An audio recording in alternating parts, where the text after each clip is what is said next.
Well, I've been talking about the ECHR, the European Convention.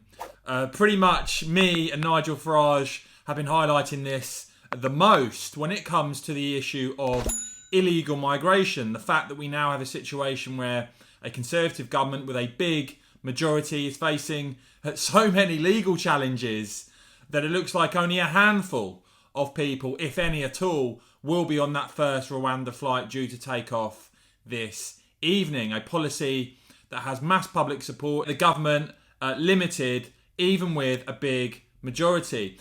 And so ultimately, to get a proper handle on this, and I've said it for a while now, the UK is going to have to leave the ECHR, something that we saw Theresa May suggest, and repeal the Human Rights Act, as many are now advocating. Interesting to see the pressure now growing on Boris Johnson. Just the first hint that he could potentially support leaving the ECHR. Well done to Mark White of GB News, who I believe asked these questions. It's the first time I've seen Boris Johnson directly asked about leaving the European Convention, the ECHR.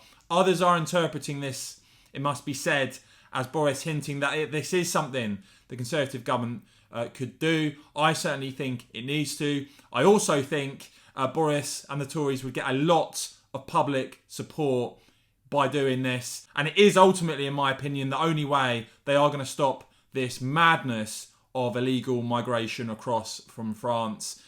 Let me know what you make of this clip. And if indeed the UK leaves the ECHR, leaves the European Convention, would Boris Johnson have your support? You predicted yourself that there would be all these legal challenges, and true enough, here we're seeing them. Is it not time to come out of the European Convention of Human Rights to be able to set your own rules, to stack the odds in your favour then when these legal challenges come about? There's certainly the case that the legal fraternity, sorority, whatever, the legal world is very good at picking up ways of trying to stop the government from upholding what we think is a sensible law, and we're trying to make a distinction between legal pathways to the UK, which we support. We want people to be able to come here in fear of their lives, but we want them to do it legally and safely. And that's why we have all the safe and legal routes that are open to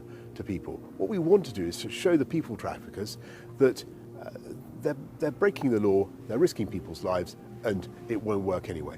Now, will it be necessary to change some laws to help us as we go along? It may very well be, and all these options are under constant review.